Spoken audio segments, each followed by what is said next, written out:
कार्यक्रम के पुण्यार्जक है प्रबंधकारी कार्यकारिणी एवं ट्रस्ट समिति, रजत मंदिर निर्माण कमेटी, निकटवर्ती जैन समाज, श्री दिगंबर जैन अतिशय क्षेत्र बंधा, जिला टीकमगढ़, मध्य प्रदेश।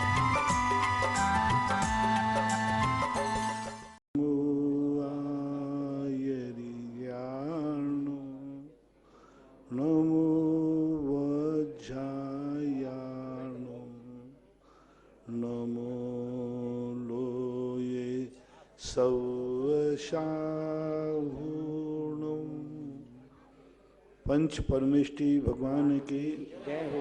आचार्य श्री गुरुवर कुंद कुंद महाराज की जय हो। आचार्य श्री गुरुवर विद्यासागर महाराज की।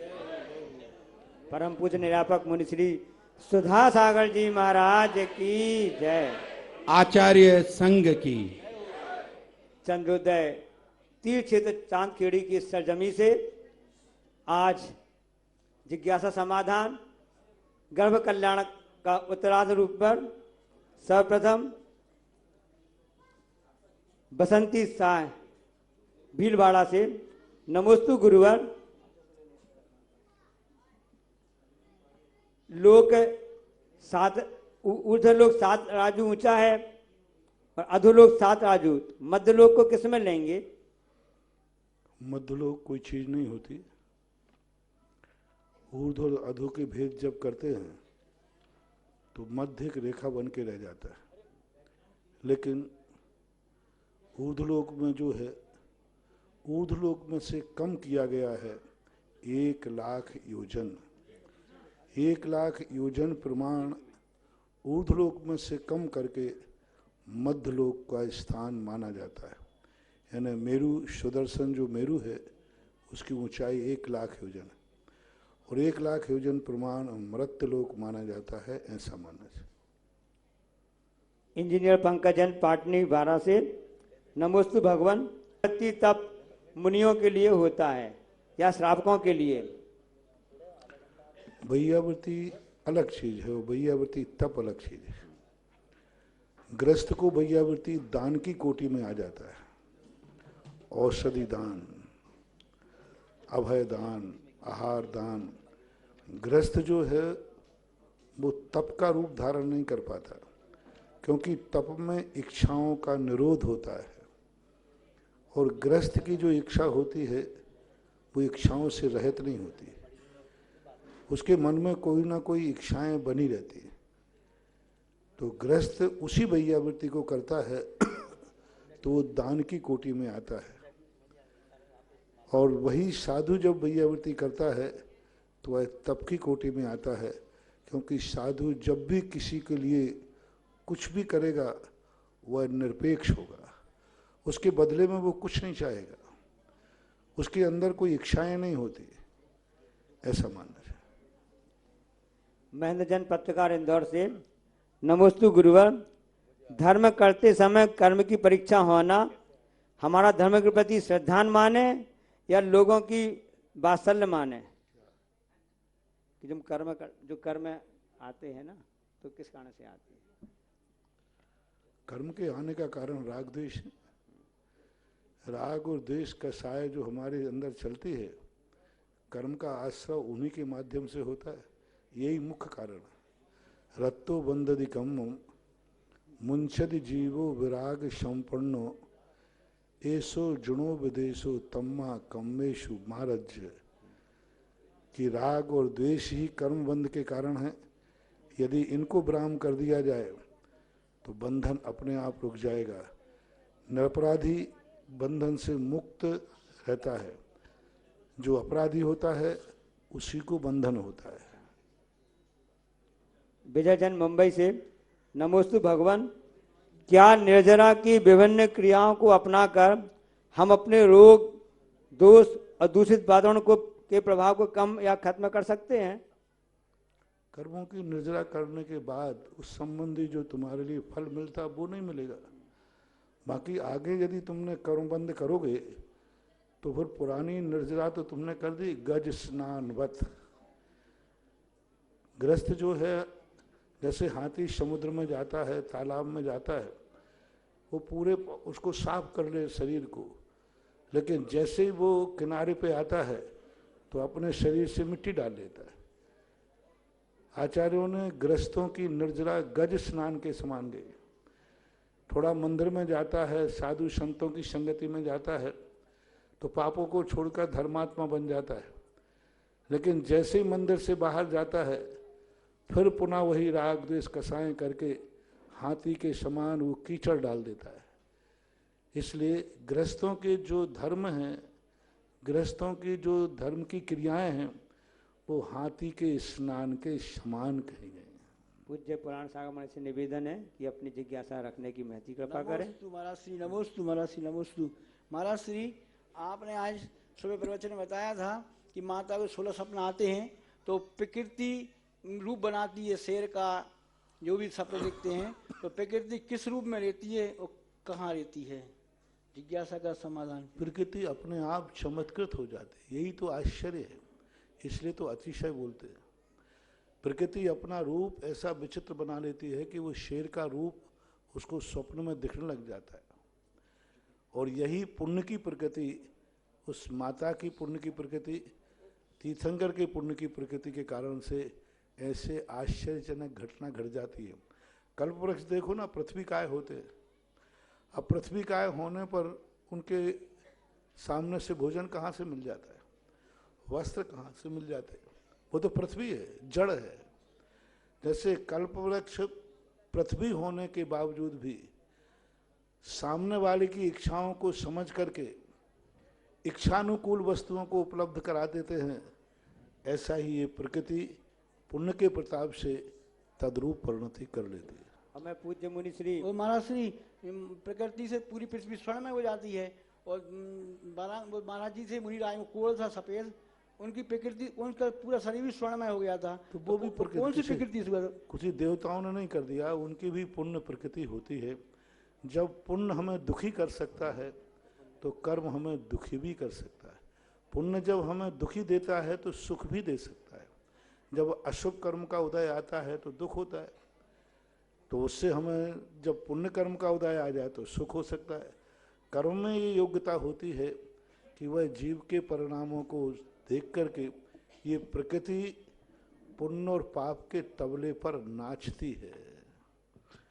जैसे ये प्रकृति है, जो भी अच्छा बुरा होता है, ये कौन है? पुण्य और पाप का तबला है। और पुण्य पाप का तबला किसके हाथ में? हमारे और आपके हाथ में। अपन सब मिलकर पुण्य का तबला बजाएंगे, प्रकृति सस्य श्यामला हो जाएगी, प्रकृति पुण्यमय हो जाएगी और सारी प्रकृति पुण्यमय नर्तन करेगी। और रहने वाले लोग पाप का तबला बजाएंगे, प्रकृति पापमय हो जाएगी, वैसा ही वो नृत्य करेगी, ऐसा मानना चाहिए। और मैं पूज्य मुनि श्री उत्तम सागर मणि से निवेदन करेंगे कि अपनी जिज्ञासा रखें।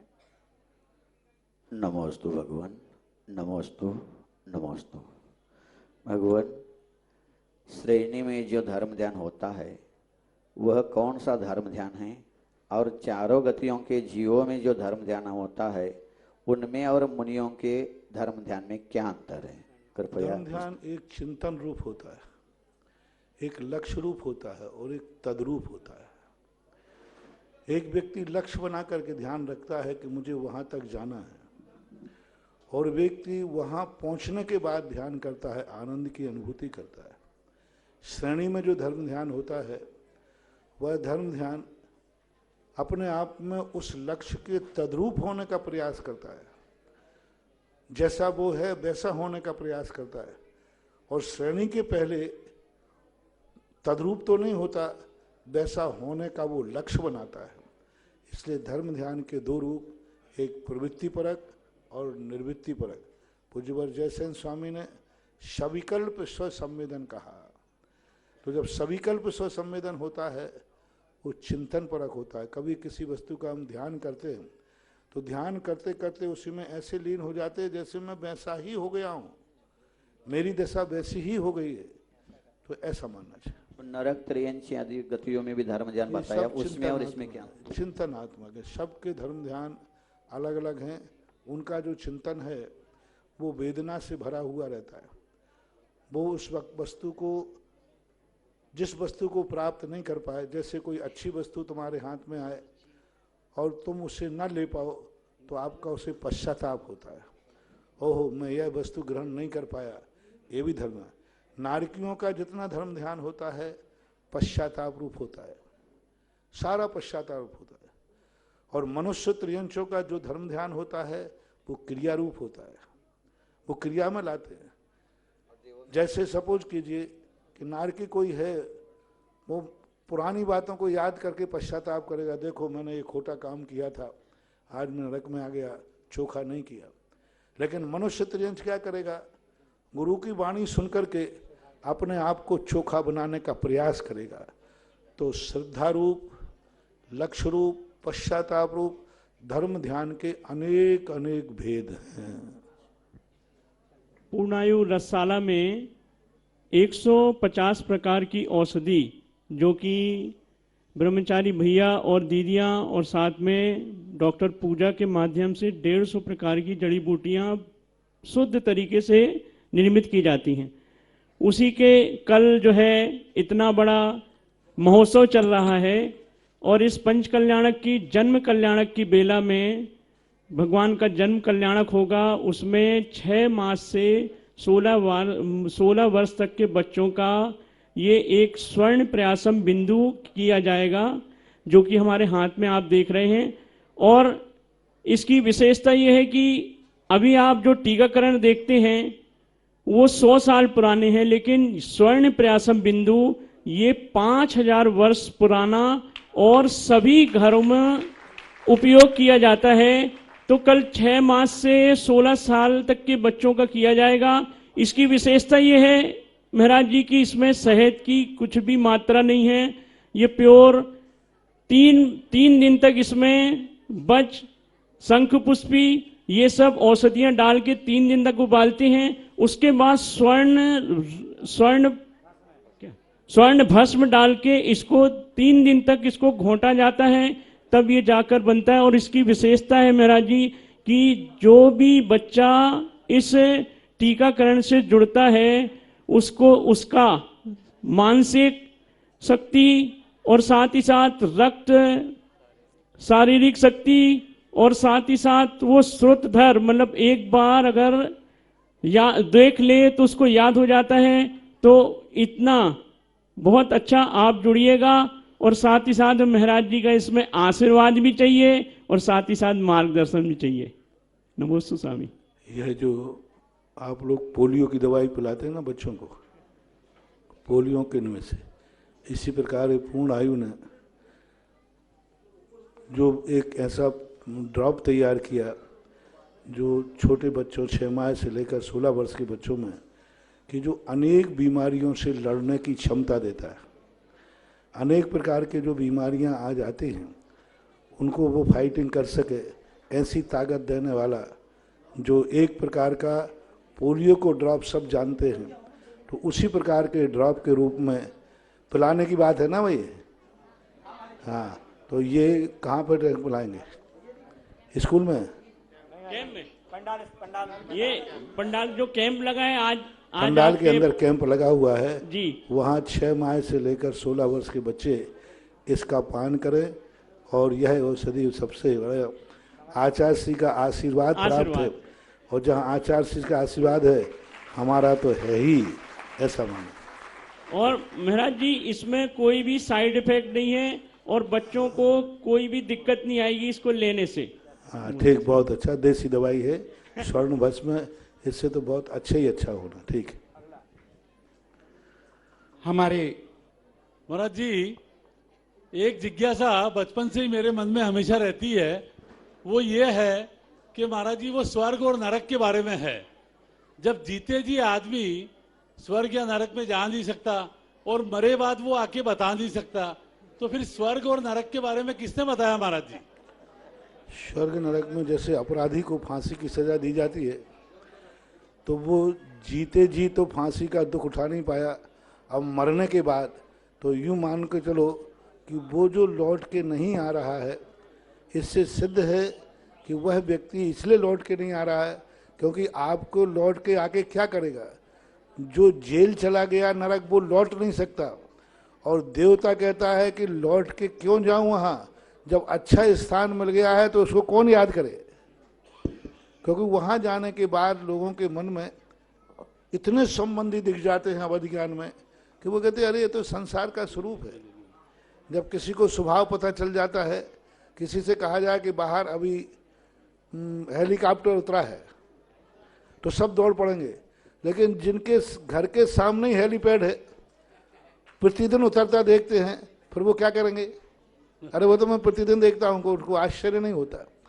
इसी प्रकार देवता जब देव स्वर्ग में जाते हैं तो उनको ये सारा संसार अवध ज्ञान में दिख जाता है, और वो आश्चर्य को प्राप्त न होकर के वो कहते अरे ये तो सब लगा हुआ है, अपना वर्तमान देखो, संसार तो रोता रहता है। इसलिए स्वर्गीय देवता लौट के नहीं आते, और नारकी लौट नहीं सकता, वो जेल के समान है, क्योंकि उनको जेल में बंद कर दिया जाता है, वो बाहर मोबाइल से भी बात नहीं कर सकता। इसलिए तो पता नहीं लगता महाराज जी कौन स्वर्ग में गया कौन नरक में गया। पता करके करना क्या है? पता करके करोगे क्या है? जिज्ञासा के लिए आमंत्रित हैं गुलाब बाई जैन सागर। इसी के साथ में खानपुर के अग्रवाल समाज के हमारे सहयोगी जो पंच कल्याणक महोत्सव में बहुत सहयोग दे रहे हैं, अग्रवाल समाज के श्रीमान मोहनलाल जी जैन मित्तल खानपुर वाले, रामेश्वर जी सेंटर साहब खानपुर वाले, पुरुषोत्तम जी सिंगल, रामलाल जी खानपुर वाले पधारें, गुरु चरणों में श्रीफल अर्पित करके आशीर्वाद प्राप्त करें। भगवान स्वरूप जी उनका माला और तिलक पहनाकर अभिनंदन करें। गुलाब बाई जैन जिनकी जिज्ञासा है वह आगे पधार जाएं और तैयार रहेंगे। ब्रह्मचारी सतीश भैया सागर। इनको माइक देके इनको बुलाया, माइक दो ना, कहाँ है? जल्दी बोलो। नमोस्तु महाराज, नमोस्तु, नमोस्तु महाराज जी, नमोस्तु महाराष्ट्री जी। मेरी महाराष्ट्री जी 25 अक्टूबर को हमारा सगाई समारोह हुआ, जिसमें हमने भक्तामर्जी पाठ का आयोजन किया। 12 तारीख को अभी 4 दिन पहले हमारा अर्गने का बिलवा हुआ, जिसमें हमने भक्तामर्जी का पाठ किया, और 13 तारीख को हमने विवाह किया, पूरा चक्रवर्ती विवाह विधि से संपन्न किया। सिद्धियंत्र जी और जिनवाणी माता को धर्मशाला जी में विराजमान करके उससे चक्रवर्ती विवाह किया। तो क्या हमने मंदिर जी में नहीं किया, तो ये क्या चक्रवर्ती विवाह की श्रेणी में आएगा क्या? नमोस्तु महाराष्ट्री। जिज्ञासा का समाधान में कई बार क्या होता है, समाज जो है अभी विवाह आदि से डरती है, क्योंकि बारातों ने अपना स्वरूप इतना बिगाड़ लिया है कि वो धार्मिक रूप नहीं रहे। लेकिन हमने जो नियम बनाए थे, जिन नियम के अनुसार यदि कोई मंदिर में विवाह करता है तो वो ऐसा मानना चाहिए जैसे वो विधान ही कर रहा हो। धोती दुपट्टा पहनकर, शुद्ध वस्त्र पहन करके मात्र एक भगवान के हवन की साक्षी करता है। इसलिए सभी मंदिर वालों के लिए उस नियम के अनुसार यदि कोई मंदिर में पानी ग्रहण करता है तो अनुमति देने में कोई बाधा नहीं है। फिर भी सामाजिक लोग भय के कारण नहीं करते हैं, लेकिन ये परंपरा पूज्यवर जिनसेन स्वामी ने महापुराण के अंदर उल्लेखित किया कि जिनेन्द्र देव की मूर्ति के समक्ष साक्षी पूर्वक ही गृहस्थ जीवन को स्वीकार करना चाहिए, क्योंकि एक ऐसे गृहस्थों के लिए एक ऐसा मोड़ होता है जहाँ से जिंदगी की शुरुआत होती है। तो उसमें यदि जिनेन्द्र भगवान साक्षी होते हैं तो वो अच्छा माना जाता है। फिर भी अब मजबूरी में जिस प्रकार से किया, भावनात्मक क्रियात्मक सब ठीक है, अब वहाँ की जो परिस्थितियाँ रहीं उन परिस्थितियों के अनुसार आपका माना जाएगा। गुरुवर के चरणों में बारंबार नमोस्तु नमोस्तु नमोस्तु। जन्माभिषेक गुरुवर, हमने पूरी विधि विधान पूर्वक जिस तरह से आपने चक्रवर्ती विवाह का वर्णन किया था, विधान किए, सब कुछ क्रियाएं की और उपवास के लिए किया। तो गुरुवर मेरी जिज्ञासा ये है कि हम अपने इस वैवाहिक जीवन को किस तरह आदर्शमय बनाएं जिससे हम धर्म अच्छा बनाए। अपने धार्मिक संस्कारों को लेकर के जो श्रावक के षड आवश्यक हैं, उन षड आवश्यकों को पालते हुए अपने जीवन को आगे बढ़ाएं। गृहस्थ के लिए यही उपदेश। जन्माभिषेक के कलश का पुण्य अर्जन किया है श्रीमती शांतिबाई पारस कुमार रेणु अर्पित किरण बहु आरुष पाटोदी परिवार देवान सिटी कोटा, मनोज कुमार पारुल गाजियाबाद, श्रीमती शकुन जैन, बसंत जैन, अंजलि जैन, विजली एक नाम स्वर्गीय श्री सुरेंद्र कुमार जी जैन, श्रीमती निर्मला देवी जयपुर, श्री राहुल रोहित जैन भोपाल, महिपाल जैन आकाश सिलीगुड़ी, मीमांश जैन उज्जैन, रेणु जैन, आरो जैन सोनीपत। नमोस्तु गुरुजी, नमोस्तु भगवान, नमोस्तु भगवान, नमोस्तु। 2-3 महीना से गुरुवर हमारी तबीयत ठीक नहीं रहती है, कैसे के अब हम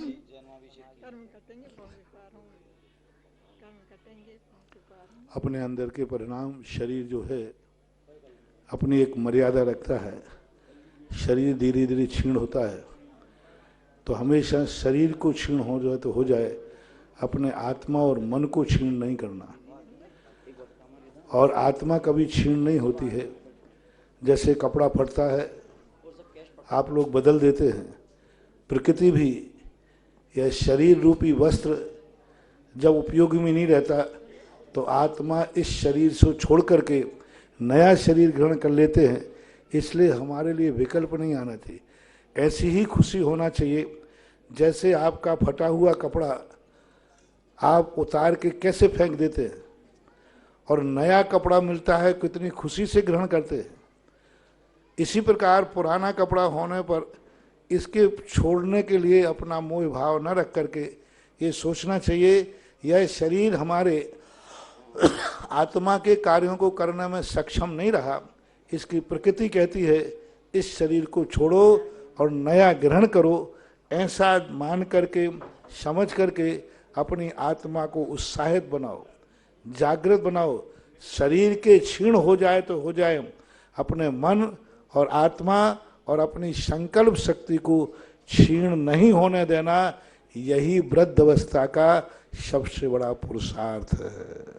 निर्यापक शमन मुनि पुंगव श्री सुधा सागर जी महाराज के पड़गान पर विदुषी रानी कुशल कुमार गांधी दाहोद वालों ने असीम कालीन भक्तामृत विधान का पुण्य अर्जन किया है 51,000 रुपए की राशि से। इसी के साथ में ब्रह्मचारिणी सुषमा दीदी और संगीता दीदी ने जन्माभिषेक का पुण्य अर्जन किया है 1 कलश का। शांतिबाई पारस, रेणु, अर्पित, किरण, भव, आरुष, पाटोदी, देवांशी सिटी कोटा ने भी पुण्य अर्जन किया है 11,111 रुपए का कलश के साथ में और 1 पंच बीजाक्षर रीम शिलाओं के माध्यम से।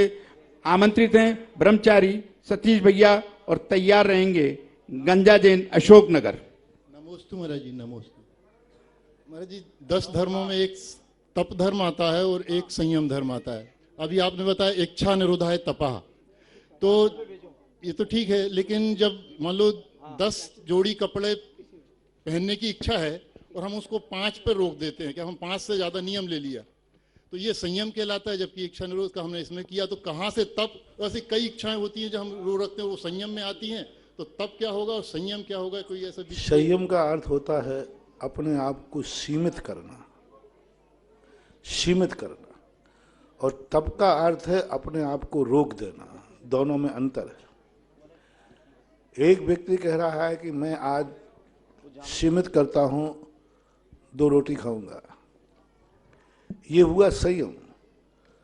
दूसरा व्यक्ति कहता है आज मैं भोजन का त्याग करता हूं, आज भोजन के प्रति मैं अपनी इच्छा को समाप्त करता हूं। तो संयम से तप बड़ा होता है। संयम में व्यक्ति पूर्णता त्याग नहीं है, सीमाएं बांधता है, उसको एक सीमित कर लेता है। और तप वाला उसके प्रति से अपने मन को पूर्णता हटा लेता है। अब रही बात छोटी छोटी इच्छाओं को आप कम कर रहे हैं, तो ये आपका एक देश संयम नाम से है, उस संयम की कोटि में। क्योंकि गृहस्थों के तप नहीं होता लेकिन देश संयम होता है। तो ये आपके जो थोड़ी थोड़ी इच्छाएं निरोध करते हैं, ये देश संयम में ही आएंगे और संपूर्ण पापों से निर्वृत्ति का भाव आ जाए, वो तप की कोटि में आता है। महाराज श्री नमोस्तु, मेरे परिवार की ओर से भी नमोस्तु। मैं शांतिनाथ त्रिकाल 24 अशोकनगर से। महाराज जी, हम जिनवाणी को सुधारते हैं, उसमें से चावल फटी हुई रहती है तो उसको सुरक्षित करती हैं। तो उसमें जो पूजा की विधि के जो 15 पेज होते हैं और प्रतिक्रमण के जो पेज होते हैं वो पूरे गल जाते हैं, फट जाते हैं। तो उसके लिए जैसे पूरे मंदिर की 50 जिनवाणी खराब हो चुकी हैं, तो उन्हें हम हटाते हैं तो दोष लगता है, तो और वो सुरक्षित सही भी नहीं हो पा रही हैं। तो उसके लिए हमें क्या करना होगा? पूर्णतः जीर्ण शीर्ण हो गई है, पूर्णतः नहीं हुई है महाराज जी, 15-20 पेज आगे के हैं, बीच के हैं, और आगे पेज जीर्ण शीर्ण हो गए हैं तो नए टाइप करा करके वहाँ जोड़ दो, पुराने टाइप करके उसको विसर्जित कर दो। आजकल तो बहुत सारी सुविधाएं, घर घर में कंप्यूटर है, घर भर में कोई भी जो पुस्तकें खराब हो उनके टाइप करो और उन पेड़ों कटिंग करके वो जोड़ दो जिनवाणी जियों के, तो सुरक्षित हो जाएगी। महाराज जी और कुन-कुन कान इस टाइप की जो किताबें होती हैं उन्हें अलग करते हैं, वो भी आगम है। साधु की शरीर की आत्मा निकल जाती तो शरीर का क्या करते हो? बस जो साधु के शरीर का करते हो वही उसका कर लेना, और क्या करोगे? खत्म हो गया, साथ छड़ चुका है, खत्म हो गया उसको संस्कार। नमस्ते महाराज जी, मेरी एक निवेदन है, निरोध के क्या क्या लक्षण कहे गए हैं और निरोध ये जीव कैसे सिद्ध कर सकता है, ये मेरी जिज्ञासा है। निरोग हमारे यहाँ रोग बहुत सारे प्रकार के रोग हैं। एक हमारे यहाँ क्षुधा रोग भी है, क्षुधा रोग भी कहा गया।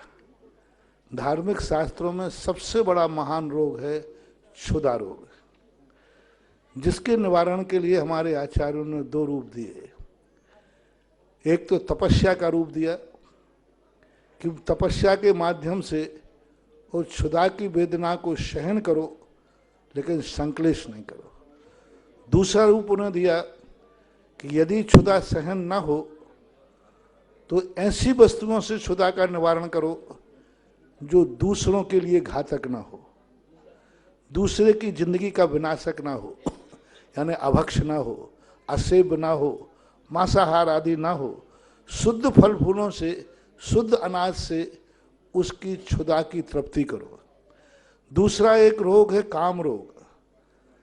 तो जैनियों की पूजा में काम रोग विध्वंसनाय, जो मनोज से उत्पन्न होता है, मन से, काम का दूसरा नाम है मनोज, तो मन से उत्पन्न होता है। तो इस मन को उत्पन्न करने वाले रोग को, अपने मन को कंट्रोल कीजिए और मन को कंट्रोल करके अपने इच्छाओं को शांत कीजिए। यदि वो मन से कंट्रोल नहीं हो पा रहा है तो हमारी भारतीय संस्कृति में एक आदर्श विवाह पद्धति की है कि अपने विवाह पद्धति को स्वीकार करके अपनी इच्छाओं की असीमता को छोड़ करके एक सीमित दायरे में आ जाए। शारीरिक रोगों की जहाँ तक बात आती है, इनको सबसे पहले हमारे दिया सहन करो। जब सहन न हो तो एक निर्बद्ध औषधि से उसका निवारण करना चाहिए। अब हमें ये देखना है कौन व्यक्ति कौन से रोग से पीड़ित है, वही दवाई निकाली जाएगी। अब शारीरिक बीमारियों का तो कोई अंत है नहीं, इतनी बीमारियां हैं, कुछ अपने अंदर से पनपती हैं। जैसे अभी कोरोना कोविड है, बाहर से आया, ये बीमारी अंदर से नहीं पनपी, ये बीमारी बाहर से आई है। अब बाहर से आई हुई बीमारी के लिए तो हमें अपने जैसे मकान के अंदर यदि बाहर से धूल आती है तो क्या करना चाहिए? खिड़की किवाड़ बंद करना चाहिए। इसलिए बाहर से बीमारी आई है तो मुंह और नाक बंद करके रखो तो बीमारी से बचे रहोगे, यही उपाय हो। ये खिड़की है अपनी, दो खिड़की ऐसी है जहां से ये कोरोना प्रवेश कर जाता है, तो यही मानना चाहिए।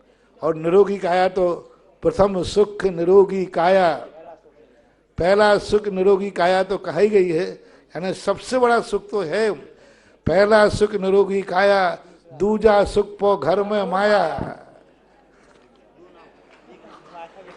तीजा सुख कुलवंती नारी, चौथा सुख सुत आज्ञाकारी, पंचम सुख हो सज्जन वासा, सस्तम सुख हो मित्र घनेरे। तो ये सारे सारे सुख हैं। पड़ोसी सज्जन हो एक सुख है, सब तरफ मित्र हो, सुत आज्ञाकारी हो, स्त्री कुलवंती हो और घर में माया हो और शरीर स्वस्थ हो, समझ लेना वो सबसे बड़ा निरोगी है। कि आप लोग सब देख लें, आज 5 साल से ये कमल राव का जो अभी संचालन कर रहे हैं ना, इनको इसलिए किया 5 साल हो गए निरंतर मेहनत करते हुए, सुबह शाम के जो चैनल चल रहे हैं ना, इसी शख्स के परिश्रम का फल है। 5 साल से पूरा एक भी महीने अंतराल, क्योंकि मैं तो रुचि लेता नहीं हूं। यदि मैं रुचि ले जाऊं तो 3-4 भाव का इंतजाम हो जाए, तो मैं तो रुचि लेता नहीं हूं। ऐसे रुचि नहीं लेने वाले साधु को चैनल पर लाने के लिए कोई व्यक्ति हो तो बहुत मेहनत करना पड़ती है। 5 साल हो गए, 5 साल से निरंतर 1 महीने में सुबह और शाम का चैनल, यानी यहाँ 1 महीने तक जो आप सुन रहे हो ना, तो 1 महीने तक ही अगले महीने का डोनेटर ढूंढने में लगा देता है।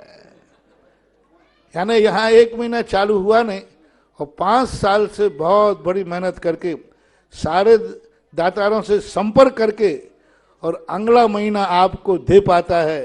यानी आप जो घर बैठे शांति से जिज्ञासा समाधान सुन रहे हो, उसमें 1 महीने का डोनेटर ढूंढने के लिए इनको 30 दिन लगते हैं, तब 30 दिन आप सुन पाते हो। हाँ, उनका तो ब्यावर का जो दातार हैं वे तो महान पुण्यशाली हैं ही। 1 महीने तक गुरु की वाणी सारे विश्व को सुनाना, साधु मात उतना सुना पाता है जितना पंडाल में बैठा है, जिसकी उसकी आवाज है। शेष पुण्य तो उसको जाता है जिनके माध्यम से ये लाइव चलता है पुण्यार्जन में, वो अपने धन के माध्यम से सारे विश्व में भेजें। आज लाखों लोग सारे 100-125 देशों में एक साथ यहाँ की वाणी सुन रहे हैं, तो वे पुण्यार्जक हैं। लेकिन उन पुण्यार्जकों को इस कार्य के लाने के लिए कमल राव का पूरे 5 साल से पूरी सख्त मेहनत कर रहे हैं। इसलिए ब्यावर में तो संचालन करते ही थे, लोग कहीं भूल नहीं जाए, तो मैंने कहा इनका शकल थोड़ा देख लें, इसलिए। पूज्य के पावन पवित्र श्री चरणों में मेरी माँ और मेरा बारंबार अनंत बार नमोस्तु। पूज्य मुनि श्रेष्ठ, मैं प्रथमान योग में मैंने पढ़ा कि श्री कृष्ण के पुत्र हरण का ज्ञान करने श्री नारद जी विदेश क्षेत्र स्थित विद्यमान तीर्थंकर श्रीमंदर स्वामी जी के समोसरण में गए।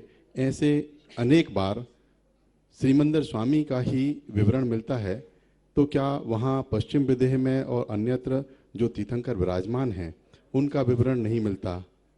कृपया। मुख्यतः से, क्योंकि सबसे ज्येष्ठ श्रीमंदर आदि, ऐसी बात नहीं है, शास्त्रों में श्रीमंदर का भी मिलता है, युगमंदर, बाहु, सुबाहु आदि के भी मिलते हैं। तो 4 तीर्थंकर जम्बूद्वीप संबंधी हैं, तो इनके लिए विशेष उल्लेख मिल गया, क्योंकि मुख्यतः से उनका उल्लेख कर दिया जाता है। लेकिन ऐसी बात नहीं है, नारद ढाई द्वीप में कहीं भी विचरण कर सकते हैं, धातकी खंड आदि क्षेत्रों में भी जा सकते हैं। प्रथमान युग के अंदर नारद को एक ऐसी शक्ति विद्या प्राप्त होती है आकाशगामिनी, कि पूरे मनुष्य लोक में कहीं भी कभी भी आकाश मार्ग से वो जा सकते हैं, जाते हैं। हे स्वामी, मेरा और मेरे पूरे परिवार का इंदौर से नमोस्तु नमोस्तु नमोस्तु स्वामी। महाराज जी नमोस्तु नमोस्तु नमोस्तु। महाराज जी, मेरा प्रश्न है, पहले जो अपने मंदिर बनते थे उनके शिखर पोले बनते थे, और उसमें आपने पहले चतुर्मास में भी बोला था कि एंटीना का काम करते हैं अगर वहाँ ध्यान करते हैं तो। पर आजकल तो शिखर की गुम्बज पूरी पोली बंद हो गई और शिखर ऊपर बनता है, नीचे शिखर रहता ही, वो गुम्बज रहती नहीं है पोली, तो वो एंटीना का कैसे काम करेगा? कृपया शंका का समाधान। अलग हो गया, युग के अनुसार सारा परिवर्तित होता है। आरसीसी का युग है, लोहे का युग है। आज तो जिस ढंग से मंदिर बन रहे हैं, जमीन की कमियां हैं, तो इस ढंग से आज गर्भालय ही नहीं रहे। आज इतने बड़े हाल बनाया जाता है, क्योंकि सबको दर्शन ही नहीं होता। एक मंदिर है और 100-100, 300-300, 400-400 घर के लोग हैं। अब यदि गर्भालय बना दिया जाए तो फिर वो दर्शन कैसे करेंगे? जैसे आप लोगों के मकान होते हैं ना, ज्यादा मकान की क्षमता से लोग बढ़ते हैं, तो आप लोग क्या सोचते हैं? क्या सोचते हैं? दूसरा बंगला, कोई संज्ञा दूसरा बंगला बनाया जाए, दूसरा। इसी प्रकार कॉलोनियों में जितने लोग बनते हैं, एक मंदिर बनता है, यदि मंदिर में कम पड़ने लग जाए तो तुरंत दूसरा मंदिर बनाना चाहिए। बंगले तो दूसरे बना लोगे, लेकिन मंदिर दूसरा नहीं बना पाओगे। तो इसी प्रकार पहले मंदिर बनते थे। आज देखो जयपुर के अंदर जौहरी बाजार मोदी खाने के अंदर कितने मंदिर बने हुए हैं, एक एक मंदिर में बस 20-20, 25-25 घर दर्शन करने जाते थे, दूसरे मंदिर में जाते थे, तो ये व्यवस्थाएं थी। आज पूरी कॉलोनी में पूरी समाज मिलकर एक मंदिर मुश्किल से बना पाती है, जगह ही कम होती है, तो आज हॉल निकालना पड़ते हैं, आज वो व्यवस्थाएं नहीं रही। और दूसरी बात ये है, आज ध्यान करने वाले भी तो नहीं रहे। पहले लोग बहुत ध्यान करते थे और ध्यान घर अलग से बनाए जाते थे, इसलिए आज आरसीसी के युग में अब उतनी बड़ी पोली यदि शिखर बनाई जाए तो उसमें जो मकड़ जाला लग जाता है उसको साफ करने वाला कोई नहीं है, उसको साफ कैसे करें। तो आज वर्तमान की व्यवस्था है, लेकिन जो मंदिर आगम के अनुसार पाषाण के बनते हैं उनमें आज भी वो सारी व्यवस्थाएं रहती हैं और उनको बनाया जाता है। महाराज जी, एक बार है ना हमारे इसमें इसका ध्यान करके और एक लड़के का एक्सीडेंट हुआ था, गजब का, बचने की उम्मीद नहीं थी, पर 3 गुलाटी खा के और वो जीप के ऊपर उस पे आ गया। प्रभाव तो होता ही है, प्रभाव तो है, तभी तो कहा गया है ऐसा मन। तो ये प्रश्न बहुत दिन से बहुत ही पावन प्रसंग है। परम पूज्य गुरुदेव के श्री सानिध्य में पंचकल्याणक महामहोत्सव देखने का, मनाने का सौभाग्य मिल रहा है। गुरुदेव कल जन्माभिषेक है, तो अभिषेक की महिमा आपके श्री मुख से सुनकर पूरा हिंदुस्तान प्रतिदिन मंदिरों में लाइन लगाए हुए है। जन्माभिषेक का क्या महत्व है और जन्माभिषेक के अलावा कौन से अभिषेक होते हैं जिन्हें हमें देखना चाहिए, या जन्माभिषेक के कलश को हम अपने घर ले जाएं तो कहाँ रखना चाहिए, और कलश का क्या महत्व? के संबंध में मैंने बहुत बार बता चुका हूँ कि एक तीर्थंकर को जन्माभिषेक के संबंध में ये 2 अभिषेक होते हैं जो सदा देवताओं के लिए भी वंदनीय होते हैं, एक जन्माभिषेक और एक प्रथमाभिषेक। ये 2 अभिषेक हैं, दीक्षाभिषेक, राज्याभिषेक, ये वंदनीय नहीं है, इनके लिए सारे देवताओं की उपस्थिति नहीं है। लेकिन जन्माभिषेक जो है संसार की सुख समृद्धि, संसार को आरोग्यवर्धक, संसार में शांति के निमित्त हेतु, संसार की सुख संपदा को प्राप्त करने में निमित्त बनता है। ऐसा जन्माभिषेक के संबंध में देवताओं के लिए आता है। आज स्थापना निक्षेप से भी आप लोग जो अभिषेक करते हैं, यह अभिषेक आपके लिए शगुन और शुभ रूप माना जाता है। मेरी और मेरे परिवार की तरफ से गुरुदेव आपको बारंबार नमोस्तु। गुरुदेव, मैं बहुत सौभाग्यशाली हूँ कि मैंने जैन कुल में जन्म लिया और आप जैसे संतों की मैं शरण पाती रहती हूँ। गुरुदेव, कुछ समय से मेरे संग ऐसा हो रहा है कि मैं धर्म कार्यों में सम्मिलित तो हो रही हूँ, लेकिन मैं धर्म से कुछ विमुख सी होती जा रही हूँ। मतलब मैं पहले निरंतर रूप से भक्तामर पाठ करती थी, लेकिन कुछ समय से ऐसा हो गया कि मैं भक्तामर पाठ नहीं कर पा रही हूँ, पता नहीं समय नहीं मिल पा रहा है। मैं ऐसा क्या करूँ कि मैं नियमित रूप से धर्म से जुड़ी रहूँ? कर्म डसे तब जानियो जिनवानी न सुहाए, सर्प डसे तब जानियो सुख से नीम चबाए।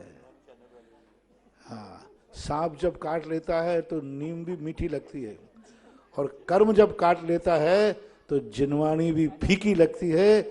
ये सावधान हो जाओ, कर्म के काटने से कहीं ऐसा जहर चढ़ने का संकेत है। तो गुरुदेव, मुझे अब क्या करना चाहिए? मैंने कह दिया, सांपों से बचो।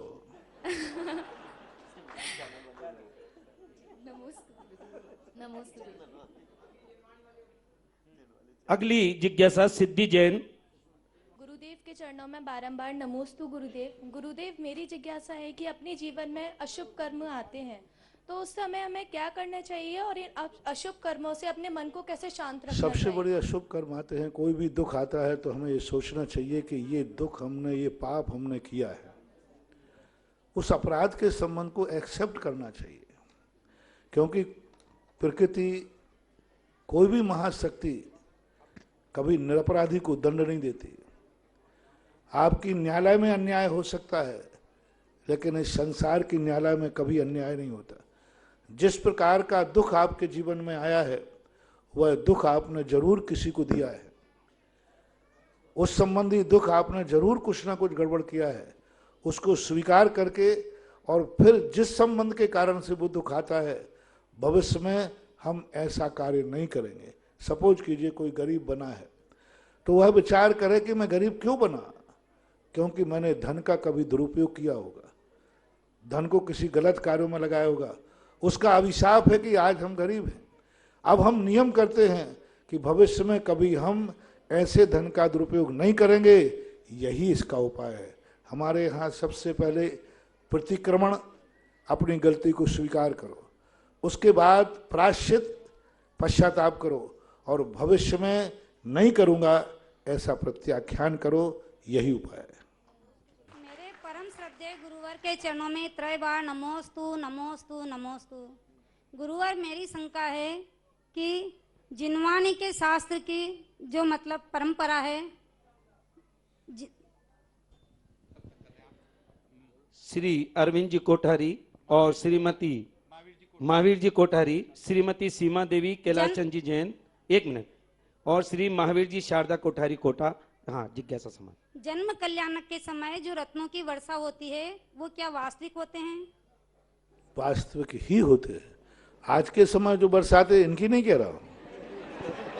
देखो, आज का तो तुम्हारे सब मामला गड़बड़ है, सब सिंथेटिक हैं, लेकिन जो देवता बरसाते हैं वहाँ कोई नकली नहीं होता, सब असली होते हैं, और लोग उन्हें उठा के ले जाते हैं, उनका व्यापार करते हैं, बाजार में जाते हैं, मार्केट में जाते हैं, ऐसा शास्त्रों में वर्णन है। गुरुदेव, अभी जो लुटाते हैं, यदि हम उनको लूटते हैं तो उनका क्या करें? अब उठा के अपने मांगलिक एक शगुन मान करके अपने रख लीजिए। हरिवंश पुराण के अंदर आया कि जरासंध के समय राज दरबार में एक व्यक्ति रत्न लेके पहुंचा, देखकर कहा ऐसा रत्न कहाँ मिला?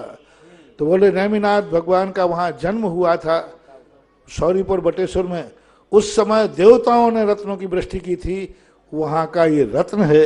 इससे सिद्ध है कि रत्न व्यापार के काम आता था, वर्षा हुआ। महानुभाव, जो पीछे आप चित्रण देख रहे हैं, निर्यापक श्रमण मुनि पुंगव श्री सुधा सागर जी महाराज का आशीर्वाद मिला, और कमेटी ने जो है भव्यता के साथ में यहाँ पर अभी आशीर्वाद मिला था, लोकार्पण हुआ था संत सुधा सागर रेजिडेंसी, और जो संत सुधा सागर नीले आगे बनने वाला है, प्रस्तावित है, दोनों का चित्रण यहाँ पर है। एक कमरे की पुण्यार्जक राशि 5 लाख रुपए है, एक माले की राशि 100 कलश निर्धारित है। जो भी महानुभाव पुण्य अर्जन करना चाहे हमारे पास में नाम प्रेषित कर दें, या स्क्रीन के ऊपर उनका नंबर चल रहे हैं, संपर्क कर सकते हैं। नमोस्तु, मेरे पूरे परिवार की तरफ से आपको नमोस्तु। महाराज श्री, एक नारी ही भगवान को जन्म देती है, चक्रवर्ती को जन्म देती है, परिवार की धुरी होती है, समाज और राष्ट्र की धुरी होती है, तो उसके साथ दुर्व्यवहार क्यों किया जाता है? हमेशा से हो रहा है। किसके साथ? नारी के साथ। नारी के कुछ गुण खुद की नारी अपने आप को नहीं समझ पा रही। नारी का खुद दुर्गुण ऐसे है, नारी नारी की दुश्मन होती है, और नारी स्वयं अपने आप में संसार में नारी की पूजा नहीं है। नारी बन के जिंदगी में जीती है इसलिए अपमान होता है, माता बन के जिए तो संसार में सम्मान होता है। आज नारी बाजार में निकलती है, नारी बन करके माँ बन के निकले, देखें किस माई के लाल की मजाल है कि उस पर आंख उठा दे। माँ बन के निकलती नहीं। आज दादी माँ माताएं किस ढंग की वेशभूषा निकल के लिए कुंवारी कन्याओं को भी मात करती हैं। हाँ, जिसका जो रूप है, शादी होने के बाद नारी को पत्नी के भेष में निकलना चाहिए, माँ बनने के बाद नारी को माँ बन के निकलना चाहिए, दादी बनने के बाद माँ को दादी बन के निकलना चाहिए, तो नारी का सम्मान होगा। कई बार वो अपने कर्तव्यों से च्युत होकर के बन गई माँ है और बनी है छिछोरी, बन रही है छोरी, तो उसके ऊपर तो लोगों की दृष्टि खराब जाएगी। और कुछ संस्कार ऐसे बना देते हैं कि नारी अपने जीवन में अपनी खुद का मेहमान नहीं कर पाते। वो अपने को कुछ ऐसी बुरी आदतों के कारण से परिवार, पिता, बेटा, पति की ताड़ना सहन करना पड़ती। यदि नारी सद्गुण होकर के और पूरे परिवार में सारी नारियां अपना संगठन बना ले, तो ये जोरियों के गुलाम की मजा लगे तुम्हारे पर कोई हाथ उठा दे। सबसे ज्यादा दुश्मन है नारी नारी का। सासू बहू की दुश्मन है, बहू सासू की दुश्मन है।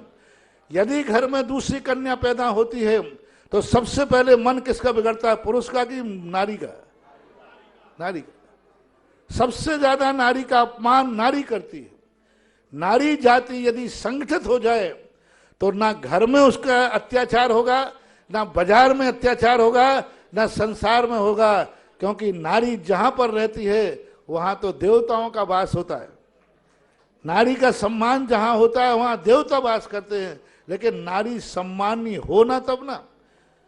सबसे ज्यादा घरों में हमें बताएं, भाई भाई ज्यादा लड़ते हैं कि महिलाएं ज्यादा लड़ती हैं? मुझे थोड़ा आप मुझे शेयर करें भाई, थोड़ा शेयर को, मैं अकेला पड़ जाऊंगा नहीं तो। घरों में जो बंटवारा होता है महिलाओं के झगड़ों से होता है ज्यादा कि भाई भाई के।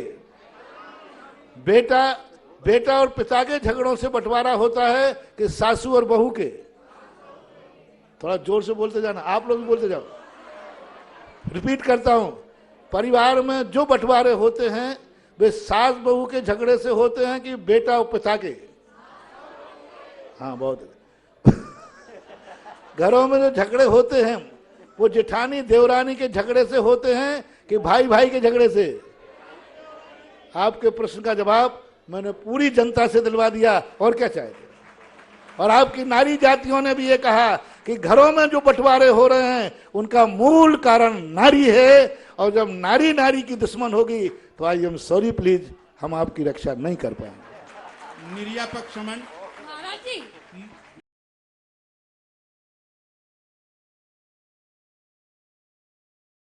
निर्यापक शमन मुनि पुंगव भाभी साहब विराज हैं। निर्यापक शमन मुनि पुंगव श्री सुधा सागर जी महाराज की देशना और जिज्ञासा जन जन तक पहुंचाने के लिए कमल जी भाई साहब राव का ब्यावर वाले तन मन से पुरुषार्थ करते हैं। और आज का जो ये शुभ अवसर है, मैंने इनको पुरुषार्थ करते हुए अभी भी देखा, क्षण क्षण का ये उपयोग करते हैं। आज आपने भावना भाई कि मुझे जनवरी माह के पुण्यार्जक के लिए और वर्ष में 2 बार मेरे को ये सौभाग्य मिले, और हमारे जयंती परिवार ताराचंद जी साहब के पास में आपने जाके निवेदन किया। कमल जी भाई साहब आगे।